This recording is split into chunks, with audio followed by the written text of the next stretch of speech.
అయోధ్యలో బాలరాముని ప్రాణప్రతిష్ఠ కార్యక్రమం జనవరి 22న ఘనంగా నిర్వహించారు.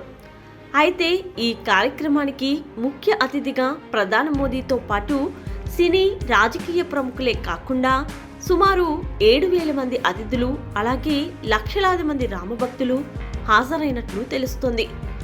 ఆ రోజు చాలా మంచి రోజు కావడంతో ఆ ముహూర్తంలో డెలివరీ చేసుకోవాలని ఉత్తరప్రదేశ్లోని గర్భిణీ స్త్రీలు చాలామంది అభిప్రాయపడ్డారు.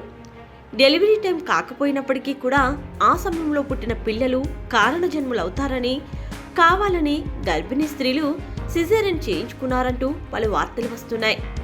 ఉత్తరప్రదేశ్లోని ఫర్జానా అనే గర్భిణీ స్త్రీ 23న డెలివరీ అవ్వాల్సి ఉన్నప్పటికీ ప్రాణప్రతిష్ఠ రోజునే బిడ్డకి జన్మనివ్వాలి అంటూ డాక్టర్ని అడిగినట్లు తెలుస్తోంది. దానితో డాక్టర్ ఆమె కోరిక మేరకు ప్రాణప్రతిష్ఠ జరిగిన టైంలోనే డెలివరీ చేసిందని అర్థమవుతోంది. అలాగే ఆమె మగబిడ్డకు జన్మనిచ్చిందని, తల్లి బిడ్డ క్షేమంగా ఉన్నారని డిస్ట్రిక్ట్ ఉమెన్ హాస్పిటల్ ఇన్ఛార్జ్ అయిన నవీన్ జైన్ తెలియజేశారు. అయితే అమ్మమ్మ అయిన హుస్నాబాను ఆ మగబిడ్డకు రామ్ రహీం అంటూ నామకరణం చేసినట్లు తెలిపారు.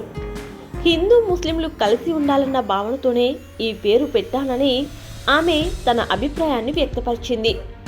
అలాగే ఈమె మాత్రమే కాకుండా చాలామంది గర్భిణీ స్త్రీలు కూడా ఆ శుభముహూర్తంలోనే డెలివరీ అయ్యేలా ప్లాన్ చేసుకున్నట్లు తెలుస్తోంది.